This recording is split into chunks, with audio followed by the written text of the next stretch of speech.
علیکم مجلس کا آغاز ہونے جا رہا ہے۔ میں سب سے پہلے گزارش کر رہا ہوں عباس صلی محمود سے میں گزارش کر رہا ہوں تشریف لائیں اور اپنے کلام سے آپ سب کو میرے کو فرمائیں۔ ایک نعرہ صلوات۔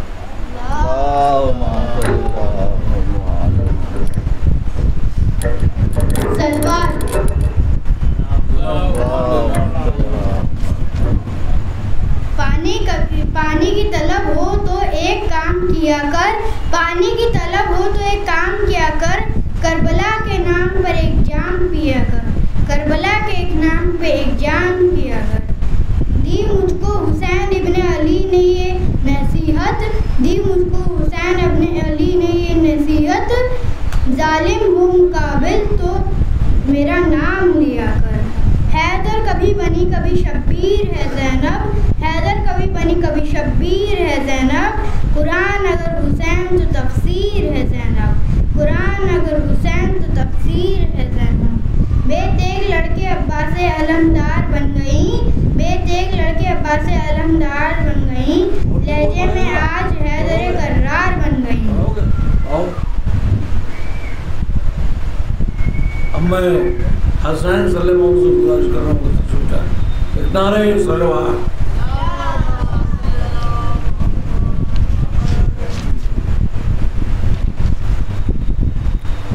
نام غازی سے خوشبو وفات، سلوات۔ نام غازی سے خوشبو وفا آتی ہے، نام غازی سے خوشبو وفا آتی ہے، ان کے روضے سے یا حسین کی صدا آتی ہے، ان کے روضے سے یا حسین کی صدا آتی ہے۔ جب بھی بیٹھے ہیں ہم عباس کی پرچم کے تلے، جب بھی بیٹھے ہیں ہم عباس کے پرچم کے تلے، ایسا لگتا ہے جنت سے ہوا آتی ہے، ایسا لگتا ہے جنت سے ہوا آتی ہے۔ زمین روتی ہے آسمان روتا ہے، زمین روتی ہے آسمان روتا ہے، غم حسین میں سارا جہان روتا ہے۔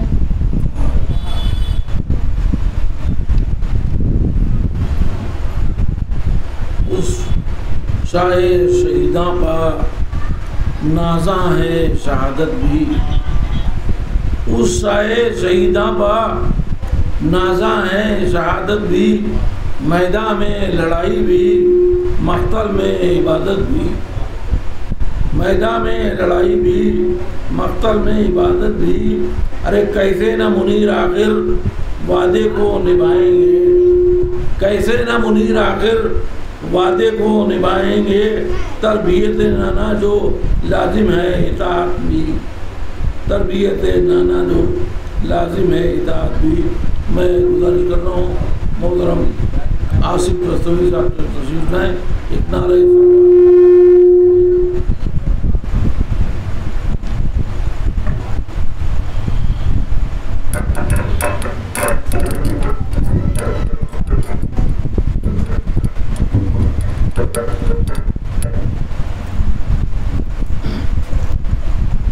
ایک مطلب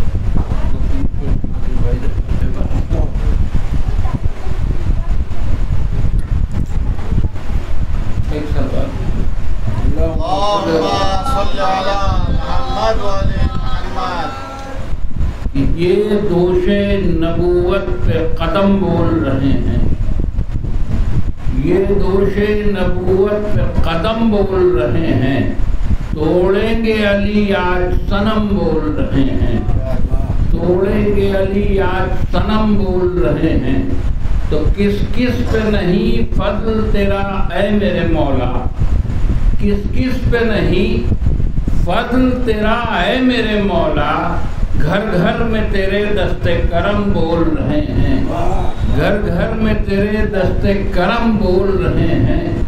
اور حیدر کے کمالات چھپاؤ گے کہاں تک، حیدر کے کمالات چھپاؤ گے کہاں تک، تاریخ میں دشمن کے قلم بول رہے ہیں، تاریخ میں دشمن کے قلم بول رہے ہیں۔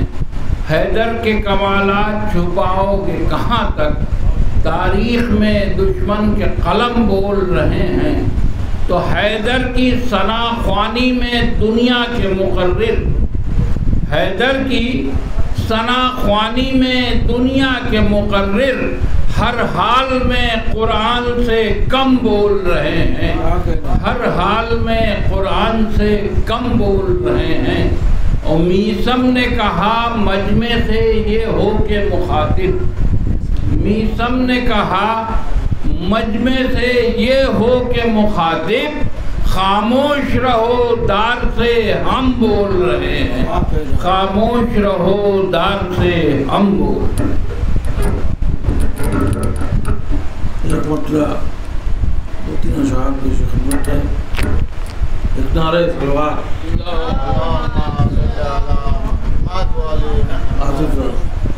کفر اور شرک کی دنیا کے بھرم جاتے ہیں، کفر اور شرک کی دنیا کے بھرم جاتے ہیں، گھر سے اللہ کے پتھر کے صنم جاتے ہیں، گھر سے اللہ کے پتھر کے صنم جاتے ہیں، اور ٹوٹ کے کعبے سے نکلے یہ صنم کہتے ہوئے، ٹوٹ کے کعبے سے نکلے یہ صنم کہتے ہوئے، ارے یا علی تم نے نکالا ہے تو ہم جاتے ہیں، یا علی تم نے نکالا ہے تو ہم جاتے ہیں۔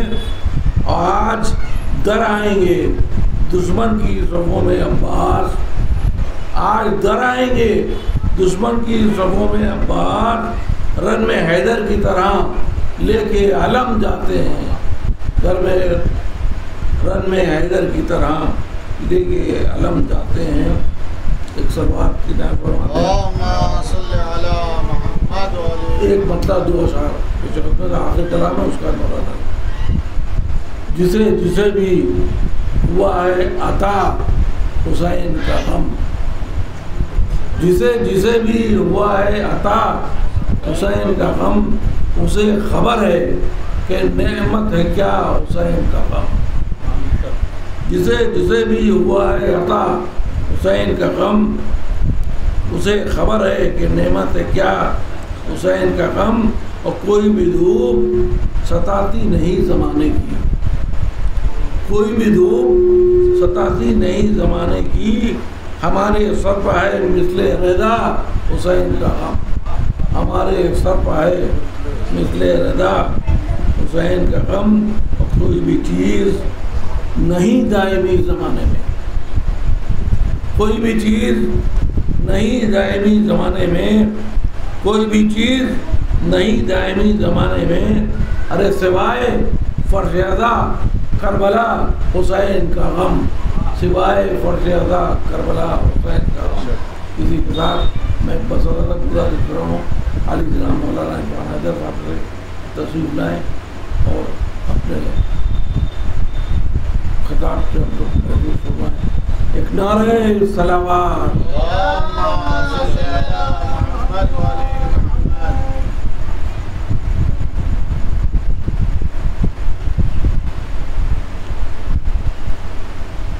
آرام سے سامنے نعرہ صلوات، اللہم صلی علی محمد و علی محمد۔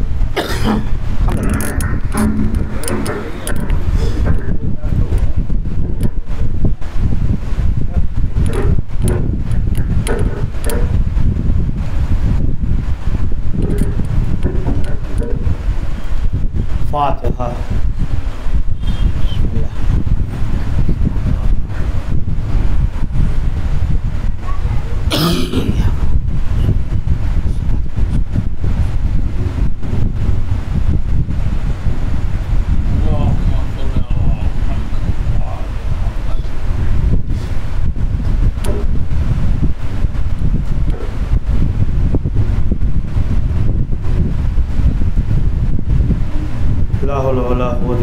من الشیطان الرجیم، بسم اللہ الرحمن الرحیم،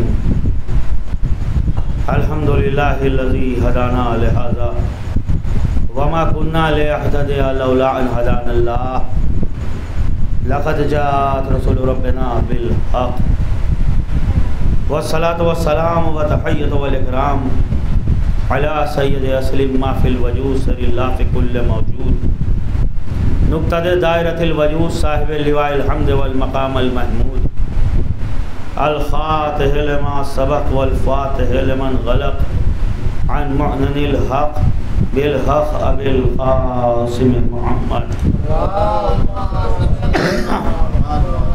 وحبیب علیہ طیبین طاہرین المعصومین المظلومین واصحاب منتجبین المنتخبین ولعنت اللہ علی اعدائہم اجمعین من یومنا ھذا الى قیام یوم الدین اذهب اللہ عنہم الرجس وطہرہم تطہیرا اما بعد فقد قال سبحانہ تبارک و تعالی فی کتابہ الکریم وهو اصدق القائلین بسم اللہ الرحمن الرحیم یا ایہا الذین آمنوا اتقوا اللہ وکونوا مع الصادقین صلوات محمد وعلی صلوات اگر سب مل کے بلند آواز سے بھیجیں تو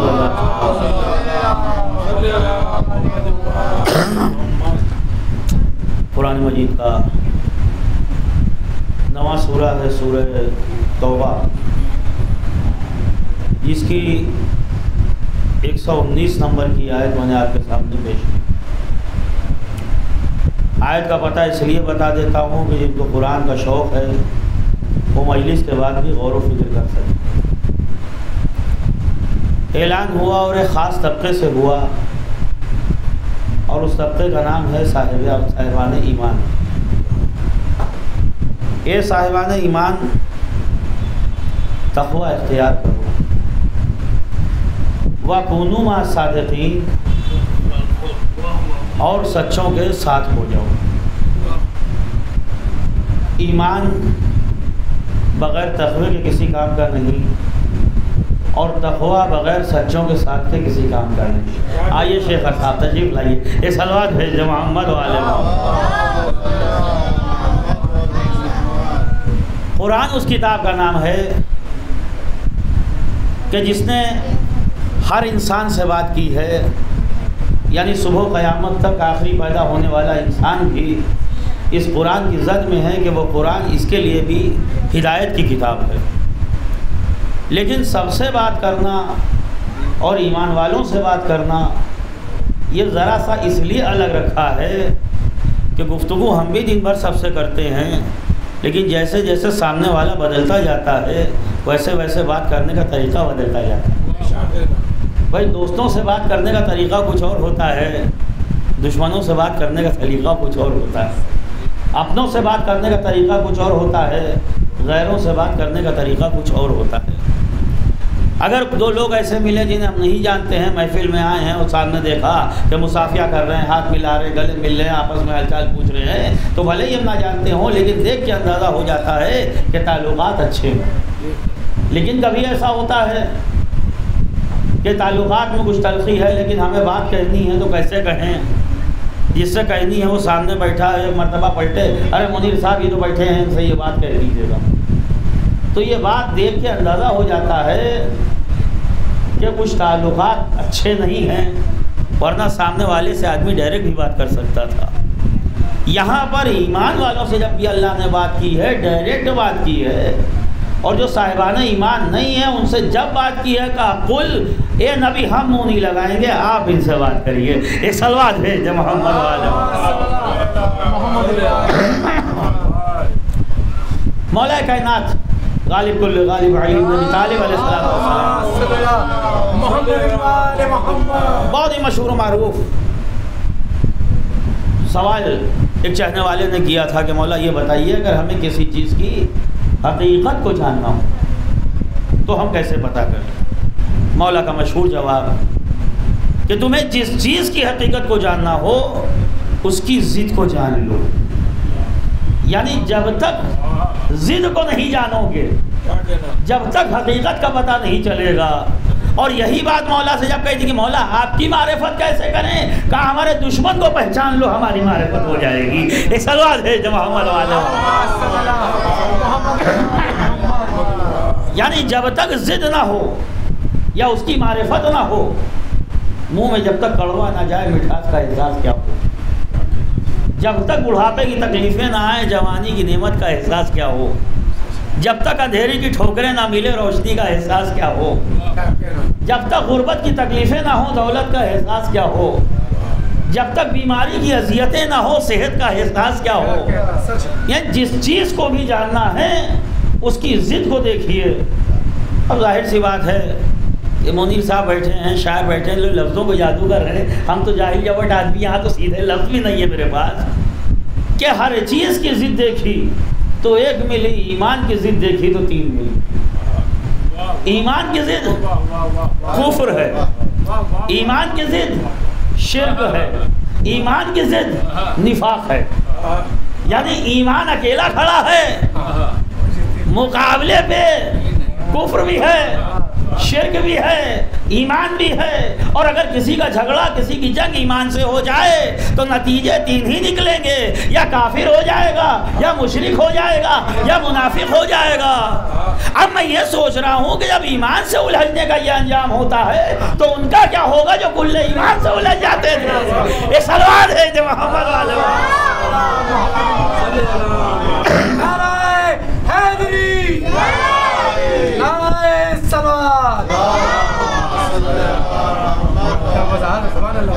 تو پہلے تو ہمیں سمجھنا ہے کہ ایمان کیا ہے. ایمان سمجھ میں آ جائے تو قرآن آگے بڑھا دے. کہ پڑھے لکھے لوگ بیٹھے ہیں، ہم نے تعداد کی کبھی فکر نہیں کی. 4 لوگ ہوں سمجھنے والے ہوں تو مزہ آتا ہے. ایک اور سلوات ہے جو محمد والے. اور کل بھی میں نے رئیس عالم کا تذکرہ کیا تھا کہ اکثر ذاکر ہیں، خطیب ہیں، میری خیر کوئی گنتی نہیں ہے، کہا کرتے ہیں کہ بھائی درود کس کے پڑھیے، بلند آواز سے پڑھیے. دیکھیے آپ درود کس کے پڑھیں یا دھیرے سے پڑھیں، میری صحت پہ کیا لینا دینا.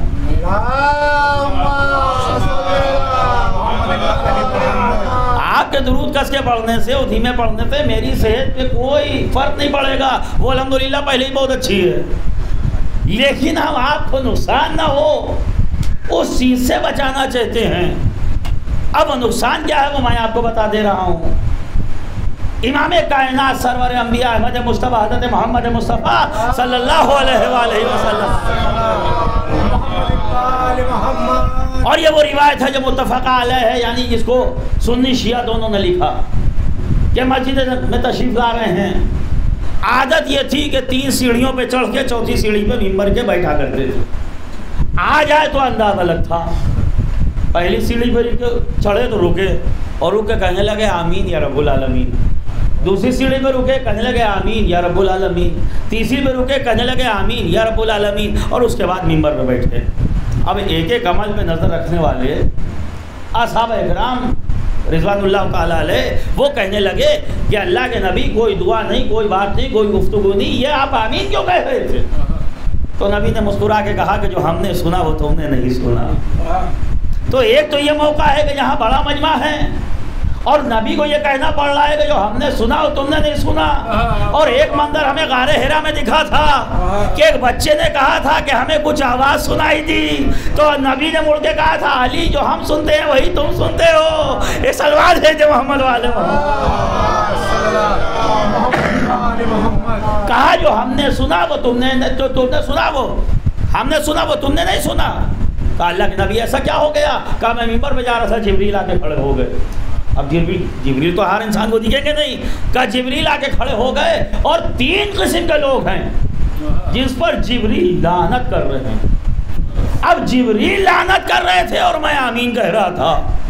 پہلے تو لعنت کی کوالٹی سمجھیے کہ لعنت کرنے والا فرشتوں کا سردار، آمین کہنے والا نبیوں کا سردار. مجھے تو اس سے زیادہ اسٹرانگ کوئی لعنت آج تک دکھی نہیں. لوگ گھبرا گئے، اے اللہ کے نبی وہ کون لوگ ہیں کہ جس پہ ایسی لعنت ہوئی ہے کہ آپ کو آمین کرنی پڑے؟ ہم کو بتا دیجئے تاکہ اس لعنت سے ہم بچ جائیں. تو رسول نے کہا کہ جبریل جب میں نے پہلی سیڑھی پہ پاؤں رکھا تو جبریل کہتے ہیں کہ لعنت ہے اس اولاد پر کہ جو بڑھاپے میں ماں باپ کو پائے اور خدمت نہ کرے. تو میں نے جواب دیا کہ آمین یا رب العالمین. یعنی ایسا لعنتی. جب دوسری سیڑھی پہ پاؤں رکھا تو جبریل کہتے ہیں کہ لعنت ہے اس مسلمان پر کہ جو رمضان کو پائے اور توبہ نہ کرے. کہ یعنی ایسا موقع مل گیا کہ رمضان المبارک جیسا مہینہ اور توبہ نہیں کر رہا ہے تو لعنتی ہے. جب میں نے تیسری سیڑھی میں پاؤں رکھا تو جبریل کہنے لگا لعنت اس مومن پر کہ جو آپ کا ذکر سنے اور درود بلند آواز سے نہ بھیجے. اس اللہ سے جو محمد. تو اسی لیے نقصان سے بچا کیجئے, یا تو درود جائے گا یا تو لعنت آئے گی, اب چننا آپ کو ہے. ایک اور صلوات بھیج دو محمد علیہ. اچھا نقصان بتایا ہے تو آدھی بات کر کے نہ اترو فائدہ بھی بتا دوں. بہت مشہور حدیث کتاب ہے, اس میں مسلمانوں لکھا, دونوں روایتیں متفق علیہ ہیں, کہ جس میں یہ دیکھا گیا کہ رسول آ رہے ہیں اور روایت کہہ رہی ہے کہ وہ تبسم رسول اللہ, آج رسول کے چہرے پر تبسم ہے, مسکراہٹ ہے. اصحاب اکرام خوش ہوئے, اللہ کے رسول آج آپ کو خوش دیکھ رہے ہیں. کہا بات خوشی کی ہے, آج ہم نے خواب میں اپنے چچا حمزہ کو دیکھا. حمزہ جیسی شخصیت جو رسول اللہ کا بھی بزرگ ہو, رسول کے بھی چچا ہوں, اسلام کے جانثار ہوں, شہید پہلے سید الشہداء ہوں, لوگ خوش ہو گئے. حمزہ کو دیکھا, کس عالم میں دیکھا؟ کہا جنت کے باغ میں بہترین لباس میں دیکھا. جنت کے باغ میں بہترین لباس میں, اور ایک روایت میں ہے کہ دھانی کلر کے لباس میں, باغ میں جنت کے ٹہلتا ہوا دیکھا. تو ہم نے کہا کہ حمزہ مبارک ہو, تم کو تو اللہ نے نعمتوں سے سرفراز کیا. اب کچھ گفتگو جو ہوئی وہ سمجھ لیجئے کہ رسول بات کر رہے ہیں یا ہم تک کوئی بات پہنچا رہے ہیں. کہ ہم نے حمزہ سے پوچھا کہ حمزہ یہ بتاؤ کہ بعد مرنے کے قبر میں کیا چیز تمہارے کام آئی. تو حمزہ نے کہا کہ اللہ کے رسول زندگی میں نیکیاں تو بہت کی, اور اس سے بڑی نیکی کیا ہوگی کہ آپ پہ جان ہی قربان کر دی, لیکن 3 نیکیاں ایسی تھیں میری زندگی کی جو میری قبر میں بہت کام آئی. اب وہ 3 نیکیاں دھیان سے سن لیجیے.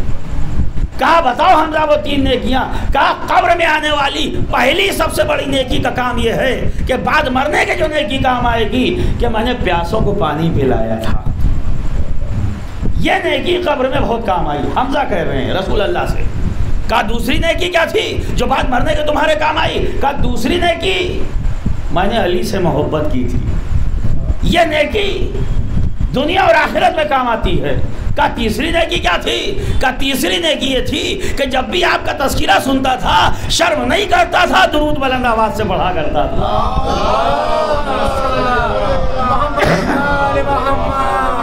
اب سے متوجہ یہ کرنا ہے کہ حمزہ کہہ رہے ہیں کہ 3 نیکیاں بعد مرنے کے کام آئی. پیاسوں کو پانی پلانا بعد مرنے کے کام آیا, علی سے محبت بعد مرنے کے کام آئی, درود کا نعرہ بعد مرنے کے کام آیا. حمزہ کو جو نیکیاں پوری زندگی میں ملی تھی, ہم کو وہ تینوں نیکیاں ایک مجلس میں مل جاتی ہیں کہ پانی کی سبیل بھی ہوتی ہے, علی کا نعرہ بھی ہوتا ہے, صلوات کا ورد بھی ہوتا ہے. ایک اور صلوات بھیجو اگر زحمت نہ ہو تو تھوڑا سا آگے آ جائیں, کیونکہ اب مجلس ہوتی رہے گی اور لوگ آتے رہیں گے. اور عبادت کا طریقہ بھی یہی ہے کہ پہلے آگے کی صفحے پوری کی جائیں. ایک صلوات بھیج دیں محمد وعلی محمد صلی اللہ محمد وعلی محمد. نعرہ حیدر علی, نعرہ صلوات, اللہم صلی اللہ محمد وعلی محمد. تو یہ 3 حصے بس ذرا سا متوجہ کروں گا. مجھے معلوم کوئی لمبا چوڑا بیان نہیں ہوگا انشاءاللہ, کیونکہ لگاتار مجلس ہیں, آپ کو بھی شرکت کرنا ہے اور مجھے بھی آگے بعد فوراً ایک مجلس یہی پاس پڑھنی ہے. تو پہلا حصہ کیا ہے قرآن کا؟ یا ایھا الذین آمنوا, ایمان والوں سے مخاطب کر کے کہا جا رہا ہے اتقوا اللہ, تقوی اختیار کرو. لیکن تقوی کو لے کے بڑی کنفیوزنگ بھی ہے. کچھ لوگوں نے اس کو بڑا وزنی بنا رکھا ہے, کچھ لوگوں نے اس کو اتنا ہلکا کر رکھا ہے کہ گویا تقویٰ کیا ہے کہ وہ کوئی چیز ہی نہیں ہے کہ بس ہم ہی ہیں متقی اور کوئی نہیں. کل بھی میں نے ذرا سا اشارہ کیا تھا کہ بعض ایسے حضرات ہیں کہ جن کو دین کا کچھ نہیں معلوم, لیکن الجھتے ایسے ہیں خدا کی قسم. ابھی کیونکہ متوجہ کر دوں, 4-5 دن پہلے کی بات ہے, میں کہہ رہا ہوں کبھی کبھی ایسے لوگ آ جاتے ہیں مجلس پڑھنے کے بعد میں بیٹھا ہوا چائے پی رہا تھا, کھانا کھا رہا تھا میرا خیال ہے, تو وہ ایک صاحب آ گئے کہنے لگے, اب دیکھیں الجھ کس بات پہ رہے ہیں کہ جب تک داڑھی قرآن سے ثابت نہیں ہوگی جب تک میں نہیں رکھوں گا. اب میں بیٹا کھانا کھا رہا تھا, میں نے مسکرا کے دیکھا, میں نے کہا حضور کیا بریانی قرآن سے ثابت ہو گئی ہے جو کھا رہے ہو؟ ایک صلوات بھیج محمد والے. اتنا ہلکا بنا دیا دین کو کہ گویا بس دین کیا ہو رہا ہے, اور اس کی وجہ یہ ہے کہ بس ایک آدھ آیتیں حوالے کر دی جاتی ہیں آج میں تھوڑا سا تقوی کے اوپر کچھ لفظ بولوں گا، نہیں بلکہ پوری آیت پیش کروں گا کہ آخر تقوی کیا ہے. کیا ہم جسے سمجھ رہے ہیں وہ تقوی ہے، یا ہم جسے مان بیٹھے ہیں وہ تقوی ہے، یا خالی خوف الہی تقوی ہے، یا خالی گناہوں سے پرہیزگاری تقوی ہے، یا آخر تقوی کیا ہے؟ قرآن کوئی ایسی کتاب نہیں ہے جو علاج بتائے گی اور دوا نہ دے گی. قرآن کے لیے میں مثال دیتا ہوں کہ وہ جیسے ہمارے پرائیویٹ نرسنگ ہوم ہوتے ہیں کہ دوا لکھیں گے ہم تو دیں گے بھی ہم، باہر سے نہیں لانے دیں گے.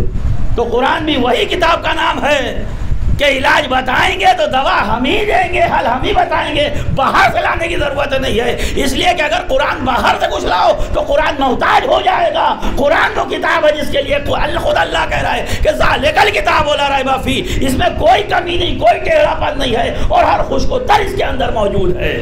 وہ بات الگ ہے کہ اس آیت کا سہارا لے کے علی سے سوال کیا گیا تھا کہ ہر خشک و تر اس میں موجود ہے، لیکن علی ہر سوال کا جواب دے دیتے ہو تو یہ بتاؤ گے کہ کوئی چیز ایسی ہے جو قرآن میں موجود نہیں ہے. تو علی نے کہا کہ ہاں علی ہی بتا سکتا ہے کہ یہ کہنے کے باوجود کہ ہر خشک و تر موجود ہے، لیکن علی بتائے گا کہ ایک چیز ہے جو قرآن میں نہیں ہے. اور جب پوچھا گیا علی وہ کیا چیز ہے جو قرآن میں نہیں ہے، کہا پورا قرآن پڑھ لے کہیں جھوٹ نہ ملے گا. یہ سلوات ہے جو محمد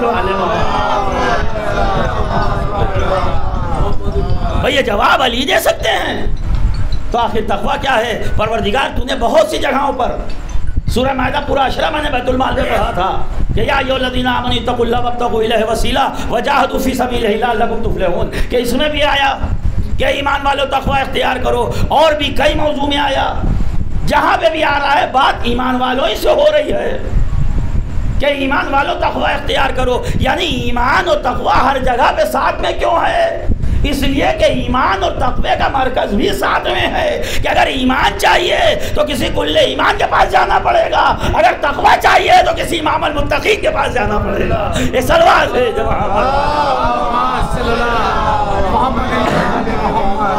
نہ امیر المومنین ہٹ سکتا ہے ایمان سے، نہ امام المتقین ہٹ سکتا ہے ایمان سے. وہ بات الگ ہے کہ یہ لفظ امیر المومنین علی کے بعد کسی امام نے نہ کہلوایا. یہ سوال آیا تھا میرے پاس کہ یہ امیر المومنین علی کے بعد کسی امام نے اپنے آپ کو کیوں نہ کہلوایا، جبکہ امامت سے زیادہ کون حق رکھتا تھا؟ یا حقیقت بات تو یہ ہے کہ امیر المومنین تو مخصوص تھا امامت کے لیے، اس لیے کہ نبی کے بعد مومنوں کا امیر کون ہو سکتا ہے سوائے امامت کے. لیکن میں نے ایک روایت دیکھی صادق آل محمد امام جعفر صادق علیہ السلام، بہت دھیان سے سنیے گا. ایک شخص آیا اور آ کے کہنے لگا السلام علیکم یا امیر المومنین.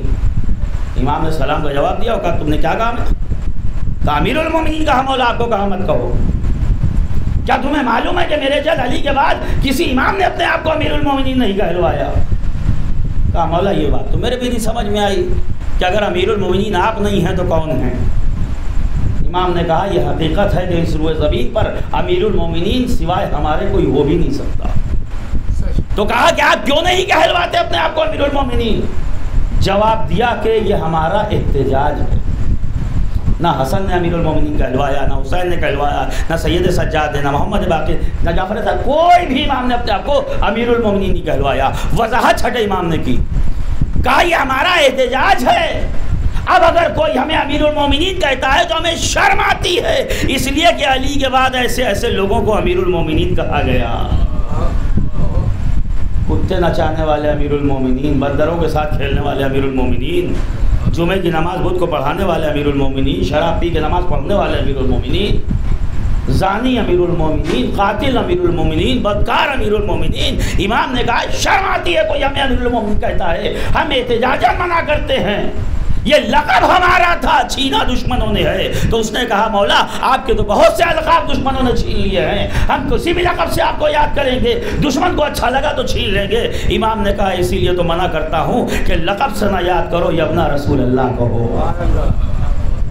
ہم کو پکارو تو یبنا رسول اللہ کہہ کے پکارو، رسول کے بیٹے کہہ کے پکارو، اس لیے کہ لقب چھیننا آسان ہوتا ہے، ولدیت چھیننا آسان نہیں ہوتا ہے. یہ سوال ہے جو محمد سچ. تو کہا کہ ہمیں تو ادھر ایمان کی بات ہو رہی ہے، ادھر تقوی کی بات ہو رہی ہے، مرکز دونوں کا ایک ہے. ایمان بھی چاہیے ہے تو علی کے علاوہ کہیں سے نہ ملے گا، تقویٰ بھی چاہیے ہے تو علی کے علاوہ کہیں سے نہ ملے گا، لیکن قرآن جو کہہ رہا ہے غور و فکر اس پہ کرنی ہے۔ چلیے ایک آیت آپ کے حوالے کر رہا ہوں، قرآن مجید کا دوسرا سورہ ہے سورہ بقرہ، اس کی آیت نمبر 177 پہ غور کر لیجئے گا۔ پھر بتا رہا ہوں کہ آیت نمبر 177 مجلس کے بعد سکون سے بیٹھ کے دیکھیے گا، بڑی آیت ہے۔ ہم تقوی کو بہت ہی چھوٹی چیز سمجھ رہے ہیں، اور یہ جو آیت میں تقوی کے صفات بتائے گئے ہیں تقریباً 16 صفات بتائے۔ خود پروردگار نے بتایا کہ جب تک 16 صفات ایک مقام پہ نہ جمع ہو انسان صاحب تقوی نہیں ہو سکتا۔ اب آیت آپ کے حوالے ہے، بعد میں آپ غور و فکر کر لیجئے گا۔ سورہ بقرہ آیت نمبر 177 کیا اعلان ہوتا ہے؟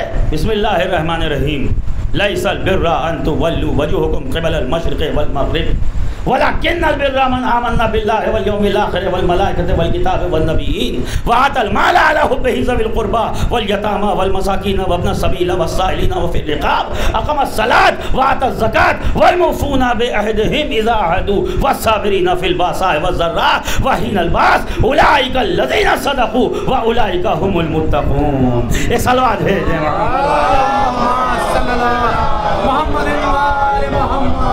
اب ترجمہ سنیے اور اندازہ ہوگا کہ اللہ کہہ رہا ہے کہ لیس البر، یہ نیکی نہیں ہے، یعنی پہلے نفی، یہ طریقہ ہے پروردگار کا کہ لا الہ الا اللہ کہہ کے پہلے منع کیا باطل کو اور پھر بتایا حق کو۔ یہ نیکی نہیں ہے، لیس البر، یہ نیکی نہیں ہے الوجہ حکم قبل المشرق والمغرب، کہ تم اپنے چہروں کو کبھی مشرق کی طرف کر لو، کبھی مغرب کی طرف کر لو، کبھی پورب کی طرف کر لو، کبھی پچھم کی طرف کر لو۔ تفسیر نے بتایا کہ شاید یہ اشارہ ہو رہا ہے کہ یہ نیکی نہیں ہے کہ کبھی تمہارا چہرہ قبلہ اول کی طرف ہو، کبھی تمہارا چہرہ قبلہ دوم کی طرف ہو، تو یہ نیکی نہیں ہے، بلکہ قرآن نے بتایا کہ وَلَكِنَّ الْبِرَّ، سنو کہ نیکی کیا ہے۔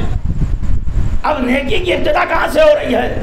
وَلَكِنَّ الْبِرَّ من آمن باللہ والیوم الآخر والملائکۃ والکتاب والنبیین۔ 5 چیزیں بتائی ہیں کہ تمہارا ایمان اللہ پر ہو، تمہارا ایمان آخرت پر ہو، تمہارا ایمان کتابوں پر ہو، تمہارا ایمان فرشتوں پر ہو، تمہارا ایمان نبیوں پر ہو۔ پہلے عقیدہ درست کرو اگر صاحب تقویٰ بننا چاہتے ہو، پہلے عقائد درست کرو، کیونکہ جب تک عقیدہ نہیں درست ہوگا، یعنی جب قبر نہیں صحیح تو محشر کہاں سے صحیح ہوگا۔ ایک سلوات ہے جو محمد والے، کیونکہ مرنے کے بعد ایک امتحان نہیں دینا ہے، 2 امتحان دینے ہیں۔ پہلے حساب قبر میں دینا ہے، پھر حساب محشر میں دینا ہے۔ قبر میں پاس ہو گئے تو محشر تلک آسان ہے، یعنی برزخ کی منزل آسان ہے، اور قبر میں عمل نہیں پوچھا جائے گا، قبر میں عقیدہ پوچھا جائے گا۔ کون ہے تیرا رب، کون ہے تیرا رسول، کون ہے تیرا ولی، کون ہے تیرا امام، کون ہے تیرا دین، کیا ہے تیرا، کون ہے تیری کتاب، کیا ہے تیرا راستہ، یہ سب بتا۔ وہاں نہیں پوچھا جائے گا نماز پڑھ کے آئے ہو یا نہیں، روزہ رکھ کے آئے ہو یا نہیں، حج کر کے آئے ہو یا نہیں۔ کیوں؟ کہا کہ یہاں عقیدہ صحیح کرو تاکہ برزخ آسان ہو جائے۔ اور عمل کہاں پوچھا جائے گا؟ کہا محشر میں، وہاں عقیدہ نہیں پوچھا جائے گا۔ ذرا بتاؤ نمازیں کتنی پڑھ کے آئے ہو، بتاؤ کہ روزے رکھے یا نہیں، بتاؤ کہ حج کیا یا نہیں۔ جب امام سے پوچھا کہ عقیدہ پہلے کیوں، عمل بعد میں کیوں، کہا تمہیں کیا معلوم وہ کتنا کریم ہے، تمہیں کیا معلوم وہ کتنا رحیم ہے۔ عقیدہ اس لیے پوچھا کہ عقیدے میں بعد مرنے کے کوئی تبدیلی نہیں ہو سکتی، یعنی عقیدہ ٹرانسفر نہیں ہو سکتا، لہذا جیسے ہی مرو گے ویسے ہی عقیدے کا سوال کیا جائے گا۔ لیکن کتنا کریم ہے وہ کہ عمل کے لیے محشر تک کا ٹائم دے دیا کہ اگر کچھ کم کر کے گئے ہو تو اولادیں اچھی ہوں گی تو وہ پورا کر دیں گی۔ یہ صلوات ہے جو محمد والے محمد۔ یعنی دین کے لیے 2 چیزیں بہت ضروری ہیں، ایک کا نام عقیدہ ہے، ایک کا نام عمل ہے۔ میں مثال دیتا ہوں، جیسے زندگی کے لیے 2 چیزیں ضروری ہیں، ایک کا نام صحت ہے، ایک کا نام دولت ہے۔ یعنی ایک چیز کی بھی کمی ہو گئی تو زندگی کا مزہ چلا جاتا ہے۔ دولت بہت ہے، صحت نہیں ہے، تو نہ اچھا پہن سکتے ہیں، یہ نہ اچھا کھا سکتے ہیں، نہ گھوم سکتے ہیں، کہ دولت ہے لیکن صحت ساتھ نہیں دے رہی ہے، اور صحت بہت اچھی ہے اور دولت نہیں، تو وہاں بھی مشکل کہ صحت بہت اچھی ہے لیکن سیر نہیں کر سکتے، دولت نہیں ہے، پہن نہیں سکتے، کھا نہیں سکتے کیونکہ دولت نہیں ہے۔ لیکن صحت و دولت میں بھی ایک چیز ہے، دولت ٹرانسفر ہو سکتی ہے، صحت ٹرانسفر نہیں ہو سکتی۔ یہاں پہ بھی یہی مسئلہ ہے کہ اگر دولت کی کمی ہو گئی تو ہو سکتا ہے کہ کوئی چہنے والا دے دے کہ بھائی تمہاری زندگی آسان ہو جائے، لیکن اگر صحت صحیح نہیں رہی، میں کبھی مثال دیتا ہوں کہ ایک جگہ میں کھڑا ہوا تھا، سامنے ہوٹل تھے، بڑے اچھے کھانے بن رہے تھے، بہترین غذاؤں کی خوشبو آ رہی تھی، تو میں کھڑا ہوا تھا اور ایک چہنے والا آ گیا، مولانا یہاں کائے کھڑے ہیں؟ میں نے کہا اتنے اچھے اچھے کھانے بن رہے ہیں یار، کھانے کا دل چاہ رہا ہے مگر پیسے نہیں ہیں۔ تو اس نے کہا فکر کیوں کر رہے ہیں، جو جی چاہے کھا لیجئے، بل ہم دے دیں گے۔ اور اس دن میں نے آرام سے کھا لیا۔ کچھ سال کے بعد وہ پھر ملا، پھر میں وہیں کھڑا تھا، کہنے کہ حضور یہاں کیسے؟ میں نے کہا کھانے دیکھ کے ترس رہا ہوں، دل چاہتا ہے کہ کھا لوں۔ کہنے کہ چلیے تو پیسے ہم دے دیں گے، بل ہم بھر دیں گے۔ ارے ہم نے کہا آج پیسے بہت ہیں لیکن ہارٹ پیشنٹ ہو چکا ہوں، شوگر پیشنٹ ہو چکا ہوں، کڈنی فیل ہو چکی ہے۔ کہنے کہ نہیں دیکھیے دولت تھی تو میں نے دے دی تھی لیکن صحت خراب ہو گئی تو وہ ہم نہیں دے سکتے۔ بس یہی مسئلہ عقیدہ اور عمل کا ہے کہ اگر عمل میں کمی ہے تو نمازیں کوئی ادا کر دے گا، روزے کوئی رکھ دے گا، حج بدل ہو جائے گا، لیکن عقیدہ صحیح لے کے نہیں گیا ہے تو کچھ نہیں ہو سکتا۔ یہ صلوات ہے محمد کا سب سے پہلے عقیدہ صحیح کرو۔ متقین کی پہچان بتائی کہ من آمنا باللہ والیوم الاخر والملائکۃ والکتاب والنبیین، کہ تمہارا ایمان اللہ پر ہو، تمہارا ایمان آخرت پر ہو، تمہارا ایمان فرشتوں پر ہو، تمہارا ایمان نبیوں پر ہو، تمہارا ایمان کتابوں پر ہو۔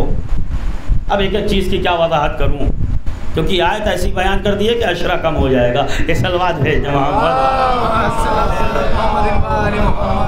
لیکن ایک طرح متوجہ کروں گا، کل رئیس عالم کیا بھی میں نے ذرا سا اشارہ کرنے کی کوشش کی تھی کہ دین کو تو مان لیا لیکن نبوت کو ماننے میں بڑی پریشانی تھی۔ کبھی نبی بلا رہے تھے اور لوگ جا رہے تھے، کبھی نبی کوئی حکم دیتے تھے اور لوگ انکار کر دیتے تھے۔ اور یہ مسئلہ خالی ہمارے دور میں نہیں ہوا، آدم سے لے کے خاتم تک یہی پریشانی تھی۔ یعنی باپ نبی ہے تو بیٹا نہیں مان رہا ہے، شوہر نبی ہے تو بیوی نہیں مان رہی ہے، گھر کا کوئی نبی ہے تو معلومات کہ کبھی بھتیجا نہیں مانتا، کبھی ابراہیم جیسوں کا چچا نہیں مانتا۔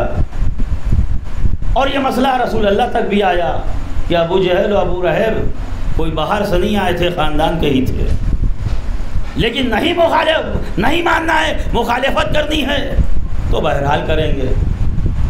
لیکن کمال نبوت کا بھی تھا۔ میں نے حضرت عیسیٰ علیہ السلام کے سلسلے میں ایک واقعہ دیکھا، شارٹ کر کے بتا رہا ہوں کیونکہ علامہ مجلسی نے تو بہت ہی تفصیل کے ساتھ لکھا ہے کہ نبوت کی مخالفت کرنا انجام کیا ہوتا ہے۔ حضرت عیسیٰ جن کے ساتھ میں رہنے والے، جسے آپ صحابی کہتے ہیں لیکن اس دور میں حواری کہا جاتا تھا، جا رہے ہیں، سفر کر رہے ہیں، اور حضرت عیسیٰ کا کمال یہ تھا کہ زندگی میں کہیں رکے نہیں ایک جگہ، بس تبلیغ کے سلسلے میں سفر بہت کیے ہیں۔ ایک ایسی وادی سے گزرے کہ جہاں دیکھا بے پناہ دولت پڑی ہوئی ہے، ایسا لگتا ہے کہ کوئی خزانہ ہے جو پڑا ہے۔ ساتھ میں رہنے والے یہ اللہ کے نبی، اتنی دولت ہاتھ آ گئی، کیا ہم لوگ بانٹ لیں؟ نبی نے کہا نہیں، یہ وہ دولت ہے جو خرچ ہو جائے گی، ہمارے ساتھ چلو تو ایسی دولت ملے گی جو کبھی کم نہیں ہوگی، کبھی خرچ نہیں ہوگی۔ دیکھیے پہلے تو نبی کو رائے دی جاتی ہے، پھر سمجھایا جاتا ہے، اور پھر نبی نہیں مانتا تو مخالفت کی جاتی ہے۔ اور نبی کا کمال یہ ہے، یا یوں کہوں کہ معصوم کا کمال یہ ہے کہ معصوم کبھی اپنے فیصلے پر نظر ثانی نہیں کرتا، کیونکہ نظر ثانی فیصلوں پہ وہاں ہوتے ہیں جہاں غلطی کا امکان پایا جاتا ہو۔ اگر معصوم نے ہاں کہہ دیا تو ہاں ہے، نہ کہہ دیا تو نہ ہے، کبھی اپنے فیصلے پہ دوسری نظر نہیں کریں گے۔ نبی کہہ رہے ہیں کہ ہمیں نہیں چاہیے دولت، چاہنے والے کہہ رہے ہیں کہ ہم تو لے کے رہیں گے۔ نبی نے کہا دیکھو تمہیں لینا ہو لو، نہ لینا ہو نہ لو، ہم کو نہیں لینا ہے، ہم اکیلے چلے جائیں گے۔ کہا جائیے اکیلے چلے جائیے، تو ہم معلوم ہوا کہ نبی کو اکیلا چھوڑنے کی عادت پرانی ہے۔ یہ سلوات ہے محمد۔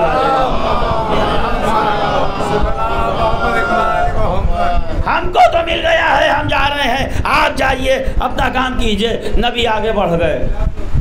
یہ اپنا خزانہ بٹورنے لگے، کس کے ہاتھ میں کتنا آئے گا، کس کے ہاتھ میں کتنی دولت آئے گی، کوئی سونا بٹور رہا ہے، کوئی چاندی بٹور رہا ہے، اپنے حصے لگنے لگے. اور یہ سارے تو معلوم یہ ہوا کہ بھیڑ کبھی کبھی دکھتی ہے، جب امتحان ہوتا ہے تو پتہ چلتا ہے کہ ساتھ والے کون ہیں، حقیقت میں حواری کون تھے، حقیقت میں چاہنے والے کون تھے. نبی اکیلے گئے ہیں. آگے ایک ایسی بستی میں پہنچے کہ جہاں بہترین مکانات تھے، جہاں عیش و عشرت سے لوگ رہ رہے تھے، لیکن نگاہ نبوت ایک ایسے دروازے پہ پہنچے جہاں ایک بوسیدہ سا مکان دیکھا. دروازہ کھٹکھٹایا، ایک ضعیفہ باہر نکلی. اب اس ضعیفہ کو نہیں معلوم کہ آنے والا کون ہے. یعنی اندازہ لگائیے کہ ایک ایسی عورت کہ جس کو نہیں معلوم جو دروازے پہ آیا ہے وہ صاحب شریعت ہے، جو دروازے پہ آیا ہے وہ صاحب کتاب ہے، ایک اولو العزم پیغمبر دروازے پہ کھڑا ہوا ہے. دروازہ کھولا کہ آپ کون ہے؟ کہا مہمان ہوں.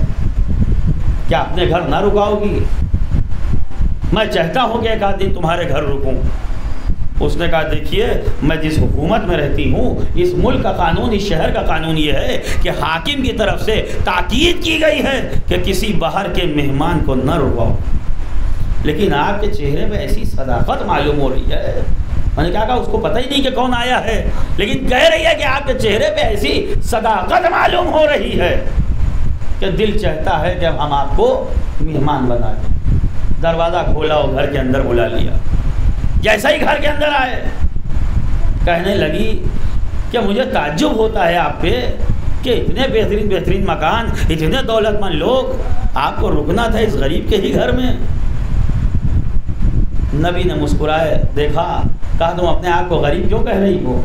کہا اس لیے کہ میں ایک لکڑہارے کی بیوہ ہوں. شوہر میرا مر چکا ہے، میرا بیٹا بھی باپ کی طرف پہ جنگل جاتا ہے، لکڑیاں کاٹتا ہے، شام کو وہ لکڑیاں بیچ کے جو لاتا ہے اس سے ہم ماں بیٹے کا گزارا ہوتا ہے. کہا ٹھیک ہے تمہارے بیٹے کا انتظار کروں گا. اب نبی جہاں پہنچے گا تو بغیر مقصد کے تو جا نہیں سکتا. بیٹھ گئے، عبادت میں مصروف ہو گئے. رات کو جوان آیا تو ماں سے پوچھا کون ہے؟ کہا مہمان. کہا منع کیا ہے کہ کوئی مہمان نہ رکے. کہا جا کے ایک بار مل لو. اب تو جا کے ملے تو متاثر ہوا کہ بھائی مہمان تو واقعی میں کوئی خاص لگ رہا ہے، چلو کوئی مسئلہ نہیں. کہا کہ ہم کو سوکھی ہوئی روٹیاں لائے ہیں، کیا کھانا پسند کرو گے؟ کہا کوئی مسئلہ نہیں. ماں بیٹے اور حضرت عیسیٰ نے مل کے کھانا کھایا. اب کھانا کھاتے جا رہے ہیں، چہرہ دیکھتے جا رہے ہیں، نگاہ نبوت سے کیا چھپنا. ایک دم سے سوال کیا کہ یہ بتاؤ جوان، لگتا ہے کہ کوئی فکر تمہیں کھائی جا رہی ہے، کسی الجھن میں گرفتار ہو، کوئی ٹینشن ہے تمہارے اندر؟ اس نے کہا کہ بھائی تمہیں ہمارے مسئلوں سے کیا لینا دینا؟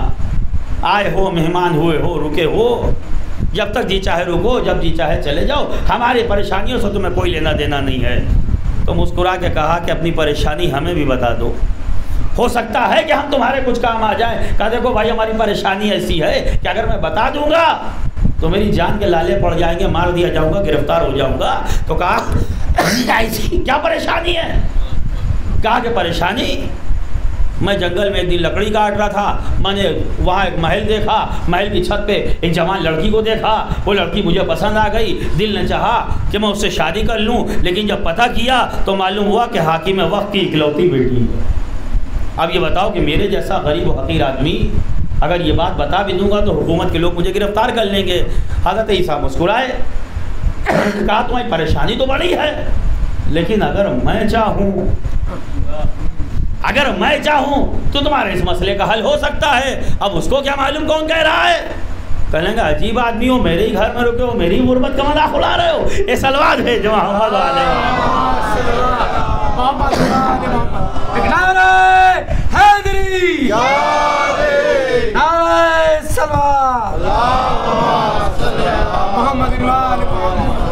کہا میرے ہی گھر میں رکے ہو، میری غربت کا مذاق اڑا رہے ہو. کہا نہیں پریشان نہ ہو. اب جانا ہے کیسے یقین میں لیا اللہ جانے، لیکن وہ کہنے کا اچھا بتاؤ کہ اگر میری یہ تمنا پوری ہو جائے تو کیسے ہوگی؟ کہا کہ کل دربار چلے جانا اور حاکم سے جا کے کہہ دینا.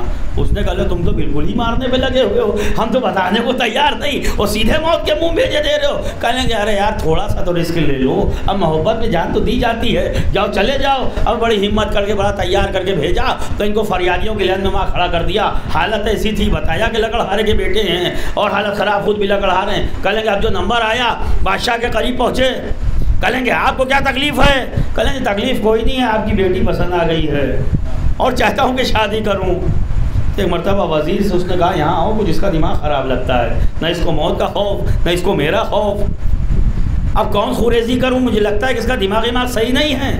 تو وزیر نے کہا کہ کچھ کر کے اس کو یہاں سے بھگائیے تاکہ یہ دوبارہ نہ دکھائی دے۔ تو بادشاہ نے بلایا، وہ مزے لینے لگا کہ بھائی بتاؤ شادی کرو گے، کچھ مہر وغیرہ دو گے؟ کہیں گے ہاں بتائیے جو کہیے انتظام کروں۔ اب علامہ مجلسی نے لکھا کہ اس نے کہا کہ ایسا خان لے آؤ کہ جس میں اتنے زمرد ہوں، اتنے یاقوت ہوں، اتنے فیروزے ہوں، اتنا یہ ہو اتنا وہ، پوری ایک فہرست بنا دی، کہا چلو جاؤ کل آنا لے کے۔ اب تو بادشاہ کو معلوم تھا بیچارہ ایک نہ خریدنے قابل نہیں ہے، یہ کہاں سے پورا خان بھر کے لائے گا۔ اب وہ دوڑا ہوا آیا حضرت عیسیٰ کے پاس کہ جان تو بچ گئی لیکن جو بتایا ہے میں تو کچھ بھی خریدنے کے قابل نہیں۔ تو حضرت عیسیٰ کہنے کہ پریشان کیوں ہوتے ہو، جب بھیجا ہم نے تھا تو مسئلے بھی ہم ہی حل کریں گے۔ کہا کیا کریں گے؟ کہا خالی خان لے آؤ، گھر کے باہر سے کنکر پتھر اس میں بھر کے میرے آگے رکھ دو۔ اب وہ لا کے رکھا اور ماں سے کہہ رہا ہے اللہ یعنی کون آیا ہے، کیا کیا کروا رہا ہے، اور کہا کہ اب کیا کرو گے؟ حضرت عیسیٰ نے ایک مرتبہ دعا کے لیے ہاتھ بلند کیے، ادھر ہاتھ بلند کیے، ادھر وہ کنکر و پتھر جواہرات میں تبدیل ہو گئے، اور کہا کہ جاؤ لے کے جاؤ۔ یہ دوسرے دن پھر پہنچے، بادشاہ نے دیکھا تم پھر آ گئے، اور اس نے کھانا آگے رکھ دیا، کہا آپ نے جو کہا تھا وہ لے آیا۔ اب جو ہٹایا تو اس نے وزیر سے کہا کہ پتہ کرو، اس نے پتا کیا؟ کہیں گے سرکار ایسی چیزیں تو آپ کے خزانے میں بھی نہیں ہیں۔ کہا کہاں سے لائے؟ کہا یہ نہ پوچھئے کہاں سے لائے۔ اب بادشاہ کے کچھ سمجھ میں آیا، کہیں دیکھو بھائی کل کا مسئلہ کچھ اور تھا، کل میں نے خان کہا تھا اب کل آنا 10 ایسے لے کے۔ اب وہ پھر واپس آیا، حضرت عیسیٰ سے کہیں گے ہم جائیے، ان کی تو دیکھ کے نیت ہی بدل گئی، 1 لا کے اتنی مشکل سے دیا، وہ کہہ رہے کل آئیے 10 لے کے۔ عیسیٰ کہنے کیوں پریشان ہوتے ہو، جو کل کیا تھا وہ آج کرتے ہیں، اے سلوات ہے جواب کہا جاؤ۔ اب وہ دوسرے دن پہنچا تو 10 لوگ خان لیے کھڑے تھے۔ عیسیٰ نے بادشاہ نے دیکھا اور دیکھ کے سمجھ گئے، کہا کہ یہ بتاؤ تمہاری پشت پناہی کون کر رہا ہے، کون تمہارے گھر میں رکا ہے؟ اب جو ڈرایا اور دھمکایا تو کہیں گے معاف کیجیے گا قانون توڑا ہے، اور 3 دن سے ایک مہمان ہمارے گھر میں رکا ہے اور یہ کروا رہا ہے، ذرا سختی ہوئی تو سب کچھ بتا دیا۔ کہا تمہیں پتہ بھی ہے تمہارے گھر میں کون رکا ہے؟ وہ بادشاہ بیوقوف تھوڑی نہ ہو سکتا ہے، پڑھا لکھا تھا، کہ تمہارے گھر میں پتہ بھی ہے کون رکا ہے؟ جو معجزہ تم بتا رہے ہو اس زمانے میں سوائے عیسیٰ ابن مریم کا کوئی کر ہی نہیں سکتا۔ اے خوش نصیب، مجھ حاکم کے گھر میں نہ آیا نبی، تیرے گھر میں نبی آیا، جاؤ جا کے پوچھو کہ کون ہے، اگر عیسیٰ ابن مریم ہے تو لے کے کل ہمارے دربار میں آنا اور کہنا کہ حاکم وقت نے آپ کو یاد کیا ہے۔ اب یہ پہنچا اور جا کے پہلا سوال کیا کہ آپ نبی خدا ہیں، آپ حضرت عیسیٰ ہیں، آپ صاحب کتاب ہیں، آپ اولو العزم ہیں؟ تو نبی نے کہا کہ ہاں میں ہی عیسیٰ ابن مریم ہوں، قدموں میں گر گیا۔ کہا حاکم وقت نے آپ کو یاد کیا ہے۔ آج جو لے کے پہنچا دربار میں تو حاکم نے احترام کیا، اپنے سے بلند مقام پہ بیٹھایا۔ پہلا کام عیسیٰ نے یہ کیا کہ اپنا باطل مذہب چھوڑو، پہلے دین حق کو قبول کرو۔ حاکم نے دین قبول کیا تو وزیروں نے قبول کیا، وزیروں نے قبول کیا تو عوام نے قبول کیا، یعنی پوری ایسی تبلیغ کری کہ پورا شہر مومن ہو گیا۔ حاکم نے کہا کہ 3 دن سے آپ اس جوان کو میرے پاس بھیج رہے ہیں، میں 3 دن سے اس کی غربت دیکھ کے واپس کر رہا ہوں، لیکن اب سمجھتا ہوں کہ میری بیٹی کے لیے اس سے اچھا رشتہ نہیں ہو سکتا، اس لیے کہ واپس کر رہا تھا تو اس کی غربت دیکھ کے اب پسند کرتا ہوں ایک نبی کی پسند دیکھ کے۔ یہ سلوات ہے جو محمد کیا کہہ، لہذا حضرت عیسیٰ نے نگاہ پڑھا، رات کو بہترین محفل ہوئی اور اس میں حاکم نے اعلان کر دیا کہ میں اعلان کرتا ہوں کیونکہ میری اکلوتی بیٹی ہے، آج سے یہ خالی میرا داماد نہیں میرا ولی عہد بھی ہوگا، میرے مرنے کے بعد اس شہر کا بادشاہ یہ ہوگا، حاکم یہ ہوگا۔ رات میں نکاح ہوا اور صبح اس کا انتقال ہو گیا۔ حاکم کا رات میں ایمان قبول کیا، صبح دنیا سے رخصت ہو گیا۔ وصیت کے مطابق حکومت اس کو ملی۔ جب حکومت ملی تو عیسیٰ کہنے لگے دیکھو تمہیں حکومت بھی مل گئی، من پسند بیوی بھی مل گئی، اب مجھے اجازت دو۔ اس نے کہا آپ کو کہاں جانے دوں گا، میں 3 دن سے کہاں بٹھا دیا، 3 دن میں آپ کو نہیں جانے دے سکتا۔ عیسیٰ کہنے لگے میں رک نہیں سکتا، وہی مسئلہ معصوم نے فیصلہ کر لیا کہ میں رکنے کے لیے نہیں ہوں۔ اس نے کہا آپ کو جانے نہیں دوں گا، عیسیٰ کہہ رہا ہے میں رکوں گا نہیں۔ کہا کہ دیکھو میں تو رک نہیں سکتا، وہ کہہ رہا ہے کہ میں آپ سے جدا نہیں ہو سکتا، مجھے سب کچھ قبول ہے لیکن آپ سے جدائی قبول نہیں ہے تو کہا کہ اگر ہمارے ساتھ رہنا ہے تو حکومت چھوڑ دو، ہمارے ساتھ رہنا ہے تو سلطنت چھوڑ دو، ہمارے ساتھ رہنا ہے تو عیش و عشرت چھوڑ دو، آؤ جنگلوں میں چل کے ٹھوکریں کھاؤ، آؤ راستے میں ہمارے ساتھ چلو، آؤ تکلیفیں ہمارے ساتھ اٹھاؤ۔ اس نے کہا سب کچھ چھوڑنے کو تیار ہوں، اے نبی آپ کو چھوڑنے کو تیار نہیں ہوں۔ حکومت کو ٹھوکر ماری، محل کو ٹھوکر ماری، دولت کو ٹھوکر ماری، نبی کے ساتھ چلا۔ 3 دن کے بعد وہاں واپس آئے جہاں ان کے حواری دولت اکٹھا کر رہے تھے۔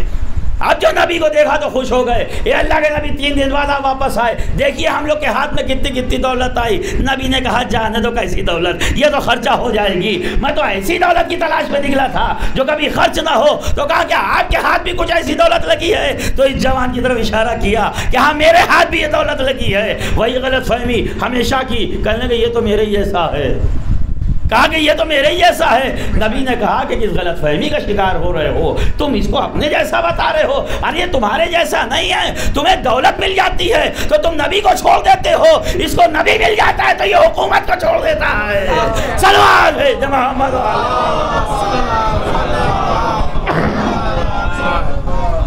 تو کہا کہ نبیوں پر ایمان لاؤ۔ پھر آیت آگے بڑھی کہ اس کے بعد سنو، من آمنا باللہ والیوم الاخر والملائکۃ والکتاب والنبیین، اور اس کے بعد برائے مہربانی پیچھے سے جو آوازیں آ رہی ہیں یہ دھیرے ہو جائیں، اس کے مجلس میں پڑھ لوں، اس کے بعد تو گفتگو کیجیے گا۔ یہ صلوات اور پڑھ دیں محمد۔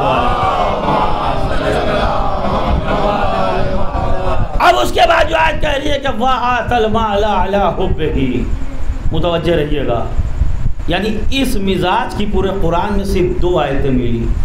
ایک یہاں پہ کہا کہ وَآتَ الْمَالَ عَلَىٰ حُبِّهِ، ایک سورہ دہر میں کہا کہ وَيُطْعِمُونَ الطَّعَامَ عَلَىٰ حُبِّهِ، یعنی عَلَىٰ حُبِّهِ، اللہ کی محبت میں۔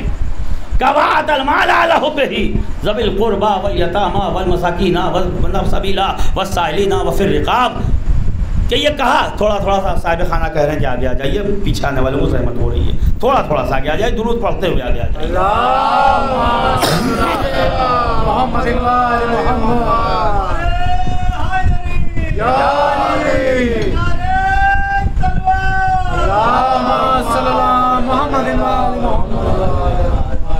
ایک بلند ترین درود پڑھ رہے ہیں آپ حضرات۔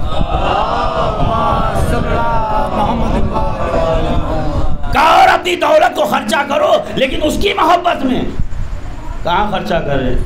اگر نہ بتاتا تو ہم ادھر بھی خرچہ کرتے، یہی کہتے کہ اس کی محبت میں خرچہ کر رہے ہیں، لیکن قرآن نے بتایا کہ دولت اس کی محبت میں خرچہ کہاں ہوگی؟ ذوی القربیٰ، رشتہ داروں پر، والیتامىٰ والمساکین وابن السبیل والسائلین وفی الرقاب، کہ رشتہ داروں پہ خرچہ کرو، یتیموں پہ خرچہ کرو، مسکینوں پہ خرچہ کرو، مانگنے والوں پہ خرچہ کرو، نوکروں پہ خرچہ کرو، مسافروں پہ خرچہ کرو۔ پروردگار کیا ہم متقی ہو گئے؟ کہا نہیں، اقیموا الصلاۃ وآتوا الزکاۃ، نماز پڑھو اور زکوٰۃ ادا کرو۔ پہلے عقیدہ درست کروایا، پھر دولت کا استعمال بتایا، پھر نماز سکھائی، پھر زکوٰۃ سکھائی۔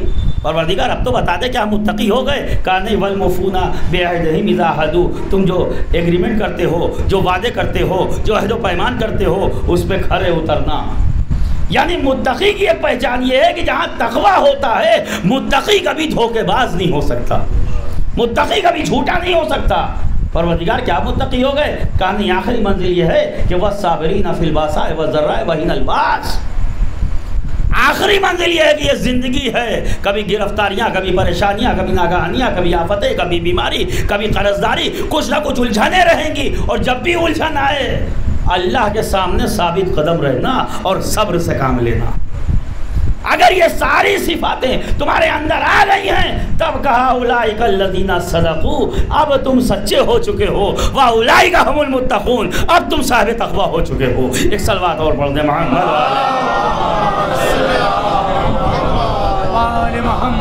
دیکھیں قرآن اور رسول ایک کام ہے پورے دین کے لیے کہ بس مسلمان کو صاحب کردار اور صاحب عظمت دیکھنا چاہتا ہے۔ تم زندگی گزار رہے ہو تو پاکیزگی کے ساتھ گزارنا، معاشرے میں رہ رہے ہو تو عزت و آبرو کے ساتھ رہنا، دنیا میں سامنے جا رہے ہو تو تمہاری عظمت دکھنی چاہیے، تم صفائی پسند ہو، تم پاکیزگی پسند ہو، اور جیسے اسلام نے اوپر کی صفائی کا خیال رکھا ویسے ہی باطن کی صفائی کا خیال رکھا۔ خالی یہ نہیں کہا کہ تمہارا لباس پاک ہو، بلکہ یہ کہا کہ تمہارا باطن بھی پاک ہو، تم جھوٹے نہ ہو جانا، تم غیبت خور نہ ہو جانا، تم مکار نہ ہو جانا، تم ادھر کے ادھر کرنے والے نہ ہو جانا، تم کسی کا حق نہ غصب کر لینا، تم کسی کا مال نہ چوری کر لینا، تم کسی کی مال پہ نیت نہ خراب کر لینا۔ جیسے اوپر سے صفائی رکھی اور تاکید کی ہے کہ گھر سے نکلنا تو لباس اچھا پہننا، خوشبو لگا کے نکلنا، شان سے نکلنا، سواری اچھی ہو، جوتے اچھے ہوں، پورا تمہارا معاملات اچھے ہوں، ویسے ہی کہا کہ خالی اوپر کی صفائی نہ کرنا، اندر کی بھی صفائی کرنا، تاکہ دنیا میں جیو تو عزت کے ساتھ جیو، محشر میں پہنچو تو آبرو کے ساتھ پہنچو۔ اسلام نے ہمیشہ کردار کو دیکھا ہے۔ ہمارے خوبصورتی کے پیمانے اور ہو سکتے ہیں، لیکن اسلام کی خوبصورتی کے پیمانے اور ہیں۔ ہم کبھی رنگ کو دیکھ کے خوبصورتی سمجھتے ہیں، کبھی نین و نقش کو دیکھ کے خوبصورتی سمجھتے ہیں، کبھی زبان کو دیکھ کے خوبصورتی سمجھتے ہیں، لیکن دین رنگ نہیں دیکھتا، زبان نہیں دیکھتا، کیونکہ دین اگر رنگ دیکھ رہا ہوتا تو بلال جیسا حسین نہ ہوتا، دین اگر زبان دیکھ رہا ہوتا تو سلمان جیسا حسین نہ ہوتا۔ کہاں یہاں رنگ نہیں دیکھا جا رہا ہے، یہاں رشتہ داریاں نہیں دیکھی جا رہی ہیں، یہاں زبانیں نہیں دیکھی جا رہی ہیں۔ فارس سے بھی آ جائے تو سلمان محمدی کہلائے گا، مینا اہل البیت کہہ کے گلے سے لگائیں گے۔ حبش سے بھی آ جائے تو اس کو اذان کعبے پہلی اذان ہم دلوائیں گے، جو سب کی آوازوں میں دوڑا کرتا ہو، پورا مکہ اس کی آواز پہ دوڑ رہا تھا، اس لیے کہ کردار تھا۔ اور یہ کردار ہے جسے آل محمد نے اتنا پسند کیا ہے کہ معمولی سا معمولی انسان بھی اگر صاحب کردار ہو، یعنی ہمارے آپ کے چوتھے امام امام زین العابدین علیہ السلام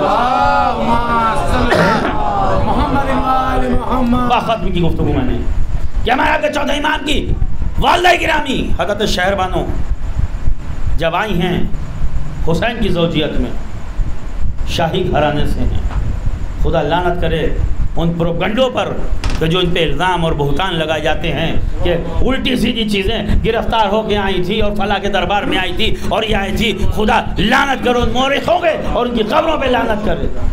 پوری عالمانہ ذمہ داری سے کہہ رہا ہوں، کوئی گرفتار نہیں ہو کے آئی تھی، شاہ یزدجرد کی بیٹی تھی، ایران کے بادشاہ کی بیٹی تھی، حیثیت کے ساتھ آئی تھی۔ گرفتار ہو کے آنے والی 200 کنیزیں ساتھ لائے گی؟ جب امام کے گھر میں پہنچی ہیں تو 200 کنیزیں گھر سے آئی تھیں خدمت کے لیے خالی، لیکن بعد میں وہ 200 کنیزیں کہاں گئیں؟ تاریخ ڈھونڈ رہی تھی۔ جو اپنے ساتھ 200 کنیزیں لائی ہو، اس کے پاس صرف ایک کنیز بچی تھی، کیا ہوا تھا؟ کہا ہوا یہ تھا کہ جب بھی حسین کو ہنستا و مسکراتا ہوا دیکھتی تھی، 10-20 کنیزیں بلا کے کہتی تھی جاؤ تمہیں راہ خدا میں آزاد کر دیا، جاؤ تمہیں حسین کے تبسم کے صدقے میں آزاد کر دیا، جاؤ تمہیں حسین کی خوشی کے صدقے میں آزاد کر دیا۔ جب حسین کو مسکراتا ہوا دیکھا، یعنی سید سجاد پیدا ہوئے، یعنی گھر میں کوئی خوشی ہوئی، یعنی حسین کے چہرے پہ جب بھی خوشی دیکھی، کچھ کنیزیں لی اور الگ کر دی، ایک کنیز خالی بچی تھی جو ان کی خدمت کرتی تھی، اور تاریخ نے اس کنیز کا نام شیریں لکھا ہے، یعنی حضرت شیریں یہ سید سجاد کی والدہ کی کنیز تھی۔ کردار کے بارے میں کیا بتاؤں، اور ہمارے ایسا گناہگار انسان کیا بتائے گا؟ میں ایک روایت دیکھی کہ شہربانوں کے ساتھ امام حسین بیٹھے ہیں اپنے گھر کے صحن میں، شیریں ایک حجرے سے دوسرے حجرے کی طرف جاتی ہوئی دکھائی دی، تو حسین نے کہا کہ شہربانوں تمہاری جو یہ کنیز ہے یہ نماز شب کی پابند ہے، یہ قرآن کی قاریہ ہے، یہ ہمارے نانا کا لحاظ رکھتی ہے، یہ ہمارے گھرانے سے محبت کرتی ہے۔ اب جو تعریف سنی حسین کی زبان سے، بلایا شیریں کو، یا شیریں یہاں آؤ۔ شیریں پہنچی، جی شہزادی کس لیے بلوایا؟ کہا جاؤ تمہیں راہ خدا میں آزاد کرتی ہوں۔ عرب کا طریقہ یہ تھا کہ اگر غلاموں کو آزاد کیا جاتا تھا، کنیزوں کو آزاد کیا جاتا تھا تو وہ خوش ہو کے گھر سے نکلتے تھے، لیکن اللہ جانے آل محمد کیا سلوک کرتے تھے کہ جب اس گھر کے غلاموں کو آزاد کیا جاتا تھا تو یہ روتے ہوئے نکلتے تھے کہ کس گھر سے نکالا گیا ہے۔ شیریں کا عالم یہ ہے کہ بیٹھ گئے زمین پر روزاروں قطار رو رہی ہے، یہ شہزادی غلطی کیا ہو گئی؟ کہا کوئی غلطی نہیں ہوئی جس کی تعریف حسین کر دے، اب میری حیثیت نہیں رہ گئی ہے کہ تم کو اپنی کنیزی میں رکھ سکوں۔ کہا حسین نے کہا شیریں تمہیں خوش ہونا چاہیے، کنیزی کس کو پسند ہے؟ جواب سنیے گا معرفت کا، جواب دیتی ہیں کہ آقا ارے یہ کنیزی کس کو ملے گی کہ صبح کی نماز پڑھ کے امام وقت کا چہرہ دیکھتی ہوں، یہ کنیزی کس کو ملے گی کہ اپنے امام کا کھانا بناتی ہوں، یہ کنیزی کس کو ملے گی کہ اپنے امام کے بچوں کو نہلاتی ہوں۔ حسین خوش ہوئے، تمہاری محبت مجھے قبول ہے۔ اور اس کے بعد ایک ایسا جملہ کہا کہ شیریں خوش ہو گئی، کہا شیریں تمہیں کنیزی سے آزاد کیا ہے، گھر سے نہیں نکالا، جب تک چاہو اپنی مرضی سے ہمارے گھر میں گھر کے فرد کی حیثیت سے رہ سکتی ہو۔ شیریں خوش ہو گئی۔ زمانہ آگے بڑھا، حسین کے چہنے والے اسقلان سے آتے تھے، شام میں ایک مقام ہے اسقلان، آتے تھے اور جب بھی مدینے آتے تھے حسین سے ملاقات کرتے تھے۔ ایک دن آئے، حسین سے ملاقات کر رہے ہیں، امامت نے چہرہ دیکھا، کہا عزیر یہاں کچھ کہنا چاہ رہے ہو اور ہمارے لحاظ میں بول نہیں پا رہے ہو؟ کہا آقا جسارت نہ ہو تو بیان کروں؟ کہا ہاں بتاؤ۔ کہا آپ کے گھر کی کنیز ہے شیریں، میں اس سے نکاح کی درخواست کرتا ہوں، میں اس سے نکاح کا خواستگار ہوں، کیا آپ اس مسئلے میں میری مدد کریں گے؟ حسین نے کہا کہ کنیزوں سے نکاح کرنے میں کون سی خاصیت ہے عزیر؟ عزیر نے کہا مولا کنیزوں سے نکاح کرنے میں خاصیت نہیں ہے، یہ دیکھیے کہ کنیز کس در کی ہے۔ میں یہ چاہتا ہوں کہ آپ کے گھر سے ہمارا ایک رشتہ ہو جائے، کہ آپ کی کنیز ہمارے گھر کی ملکہ بن جائے۔ ایک دولت مند انسان تھے، کہا کہ وہ ہماری کنیز تھی، اب نہیں ہے، اب اپنی مرضی کی مالک ہے، میں تمہاری بات اس تک پہنچا دوں گا۔ بلایا شیریں کو، شیریں حاضر خدمت ہوئی، کہا شیریں عزیر اچھے انسان ہیں، تمہیں خوش رکھیں گے، ان سے نکاح کر لو، جاؤ جا کے اپنی زندگی بسر کرو۔ شیریں نے ہاتھ جوڑے، مولا میری زندگی کے مالک کل بھی آپ تھے، آج بھی آپ، لیکن ہم نہیں چاہتے کہ آپ سے دوری ہو، یہ تو مجھے بیاہ کے اسقلان لے جائیں گے، پھر آپ کہاں اور ہم کہاں۔ شیریں کو سب کچھ قبول ہے مولا، آپ سے دوری قبول نہیں ہے۔ تو لیکن شیریں نے آگے بات رکھی کہ مولا اگر آپ کی مرضی ہے تو ہم یہ چاہتے ہیں کہ ہمارا مہر یہ ہو کہ ان سے کہیے کہ وعدہ کریں کہ ہر سال مدینے لائیں اور لا کے آپ کی زیارت کروائیں۔ خدا کی قسم شیریں نے کیا راستہ دکھا دیا۔ آج میں اپنی ان بہنوں ان بچیوں سے کہوں گا کہ جو بڑے بڑے مہر بنوا رہی ہیں، اس سے مبارک مہر نہیں ہوگا کہ اپنے ہونے والے دولہا سے کہہ دو کہ مہر یہ ہوگا کہ چلو کربلا زیارت کرا دو۔ کیا اس سے مبارک بھی کوئی مہر ہو سکتا ہے؟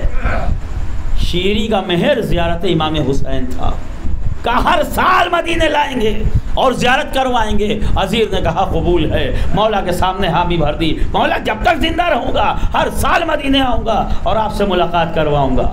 حسین نے نکاح پڑھا، شان کے ساتھ چلی ہے اسقلان، وہاں گھر نہیں گئی بلکہ شیریں کا قلعہ لکھا ہے تاریخ نے۔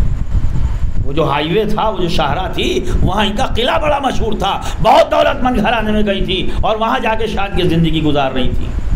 اور شادی کے بعد ہر سال مدینے آتی تھی اور مہینہ 15 دن کے لیے حسین کی مہمان بنتی تھی۔ سن 60 ہجری تک یہ سلسلہ جاری رہا، لیکن آخری سال سن 60 ہجری میں جب آئی ہیں اور جانے لگی ہیں تو حسین نے کہا شیریں سال آئندہ کا کیا ارادہ ہے؟ اب شیریں کو کیا معلوم، حسین کو معلوم تھا نا۔ کہا شیریں سال آئندہ کا کیا ارادہ ہے؟ کہا مولا ارادہ کیا، جب تک زندہ رہوں گی آتی رہوں گی، مولا اگلے سال پھر ملاقات ہوگی۔ کہا شیریں اگلے سال ہمارے گھر نہ آنا، اگلے سال مدینے مت آنا۔ شیریں کو لگا کہ شاید کوئی خطا ہو گئی، کہنے لگی مولا کوئی خطا ہو گئی ہو تو معاف کر دیجئے، گھر میں آنے سے منع کیوں کر رہے ہیں؟ حسین نے کہا نہیں شیریں تم بہت آ چکی ہو، اگلے سال تم ہمارے گھر نہ آنا، اگر اگلے سال ہم تمہارے گھر آئیں تو کیسا رہے گا؟ شیریں کو کیا معلوم حسین کیا کہہ رہے ہیں۔ کہا مولا یہ عرب کا طریقہ نہیں ہے کہ آقا غلاموں کے گھر جائیں، لیکن اگر میں اتنی خوش قسمت ہوں کہ آپ میرے گھر آئیں۔ حسین نے کہا اکیلا نہیں آؤں گا، اپنے دوستوں کے ساتھ آؤں گا، اپنے بھائیوں کے ساتھ آؤں گا۔ کہا مولا نظریں بچھا دوں گی۔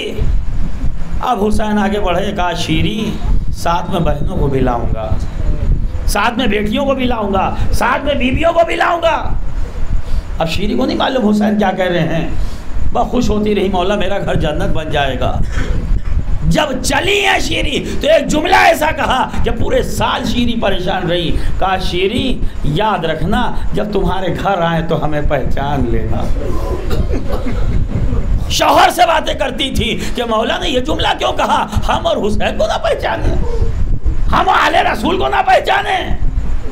چلی گئی ہیں، بس تفصیل چھوڑ رہا ہوں، لیکن روایتیں بتاتی ہیں کہ مہمان جتنا بلند ہوتا ہے اس کی مہمان نوازی کے انتظام بھی ویسے ہی ہوتے ہیں۔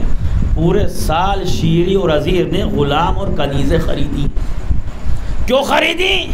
سامنے بٹھا کے کہتے تھے کہ دیکھو تمہیں خریدنے کا بس ایک مقصد ہے، ہمارے گھر میں کچھ عظیم مہمان آنے والے ہیں، ان کو کوئی تکلیف نہ ہو، ان کو خوش کر دینا۔ وعدہ کر رہا ہوں کہ سارے غلاموں کو بھی آزاد کر دوں گا، ساری کنیزوں کو بھی آزاد کر دوں گا۔ اور یہ کنیزوں سے کہتی تھی کہ دیکھو تمہیں جن کے لیے خریدا ہے تم بھی دیکھ لینا کہ عزت دار بیویاں کیا ہوتی ہیں، تم بھی دیکھ لینا کہ عظمت والی بیویاں کیا ہوتی ہیں۔ پورا سال گزر گیا، پورا سال گزر گیا، سفر کی 16 تاریخ آئی۔ آج آپ 15 میں بیٹھے ہیں نا، یہ واقعہ سفر کی 16 تاریخ کو ہوا تھا کہ جب یہ قافلہ شام پہنچا تھا۔ 16 سفر کو یہ اپنے گھر کے بالا خانے پہ ٹہل رہی تھی۔ تبھی اندازہ یہ ہوا کہ جیسے شاہراہ میں کوئی قافلہ جا رہا ہو، کچھ اونٹوں کی آوازیں، کچھ گھنٹیوں کی آوازیں، کچھ گھوڑوں کی آوازیں۔ عزیر سے کہا اے عزیر جلدی جاؤ، جا کے شاہراہ پہ دیکھو ایسا تو نہیں ہے کہ میرے مولا کا قافلہ مدینے سے آیا ہو اور مولا کو کوئی زحمت ہو جائے۔ عزیر نیچے گئے، واپس نہ آئے، کیسے آتے اللہ جانے کیا کیا مناظر دیکھے ہوں گے، لیکن بے چین ہو گئی تو سر پہ چادر ڈال کے کچھ کنیزوں کے ساتھ نکلی۔ اب جو شاہراہ میں پہنچی تو قافلہ تو ایک دکھائی دیا، اور قافلے کے اندر پہنچی تو قافلے کے حالات بڑے عجیب تھے۔ کچھ بچے بندھے ہوئے تھے جو اعلیٰ تش کی صدائیں بلند کر رہے تھے، کچھ نوکے نیزہ پہ کٹے ہوئے سر تھے۔ ایک بیمار کو دیکھا جس کے ہاتھوں میں ہتھکڑیاں، پیروں میں بیڑیاں، زنجیروں میں لپٹا ہوا تھا، گلے میں توق، کمر میں لنگر تھا۔ اور اس کے بعد کچھ اونٹوں کو دیکھا جو بے کجاوا تھے، جن کے اوپر کچھ بیویاں تھیں جن کے ہاتھ پسے گردن بندھے تھے۔ دیکھتے دیکھتے کہنے لگی مجھے لگ رہا تھا کہ حسین کا قافلہ ہے، یہ تو لوٹا ہوا اسیروں کا قافلہ معلوم ہوتا ہے، اور یہ کہہ کے قافلے سے باہر نکلنا چاہا۔ تبھی قدم رکے تو کنیزوں نے پوچھا کہ کیا ہوا شہزادی؟ کہا کہ جب مدینے میں تھی تو میری شہزادی نے کہا تھا کہ کبھی اسیر دکھائی دے جائیں تو ان کے ساتھ سلوک اچھا کرنا۔ آج ہمیں موقع ملا ہے کہ اپنی شہزادی کی بات پہ عمل کروں۔ اور واپس آ کے کہتی ہیں یہ بتاؤ کہ قافلے کا ذمہ دار کون ہے؟ کسی نے شمر ملعون کا سامنا کرا دیا تو کہا کہ دیکھو مجھے یہ میرا گھر جو سامنے قلعہ ہے یہ میرا گھر ہے، ہم چاہتے ہیں کہ کچھ دیر کے لیے ان اسیروں کو اپنے گھر لے جاؤں۔ تو ملعون کہتا ہے کیا کرو گی لے جا کے؟ کہا کہ اس لیے کہ ان کے حالات دیکھ کے ان پہ ترس آتا ہے، یعنی جن کے رحم و کرم پہ پوری کائنات بنی تھی ان کی حالت یہ کر دی تھی کہ زمانہ ان کو دیکھ کے ترس کھا رہا تھا۔ اندازہ لگائیے کہ آل محمد پہ کیا گزری ہے۔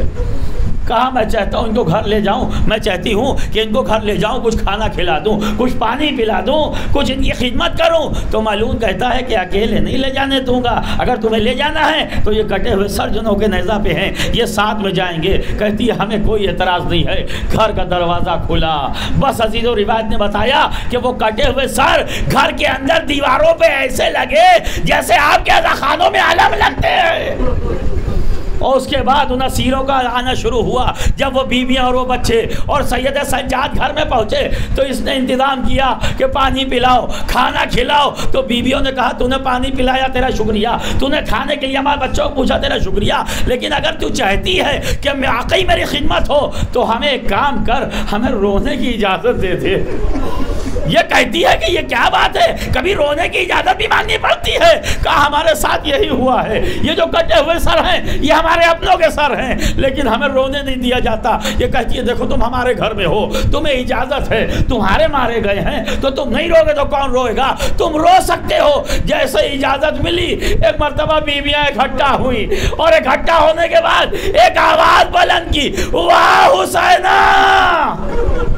بس یہ آواز کا بلند ہونا تھا کہ شیریں دوڑ کے آگے آ گئی، کیا کر رہی ہو؟ تمہارے مرنے والے میں کسی کا نام حسین تھا، یہ نام لے کے اپنے گھر میں نہیں رونے دوں گی، اگر تمہیں رونا ہے تو اس کے بھائی کا نام لے کے رو لو۔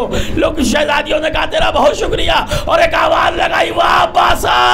کہا نہیں یہ نام بھی لے کے اپنے گھر میں نہیں رونے دوں گی، اگر تمہیں رونا ہے تو اس کے بیٹے کا نام لے کے رو لو۔ بیویاں کہیں گی واہ علی اکبرہ، کبھی کہتی تھی واہ قاسمہ۔ کہا تم کیسے نام لے رہی ہو؟ تبھی ایک بیوی آگے بڑھی، چہرے سے بالوں کو ہٹایا، کہا شیریں بھیا نے کہا تھا ہمیں پہچان لینا۔ ارے جیسا ہی شیریں کو احساس ہوا، کبھی حسین کا سر دیکھ کے دوڑتی ہے، کبھی علی اکبر کا، کبھی قاسم و عباس کا، کبھی بیویوں کو دیکھتی ہے، سر سے چادر اتار کے پھینکی، دونوں ہاتھوں سے تماچا ڈھانچے لگائے.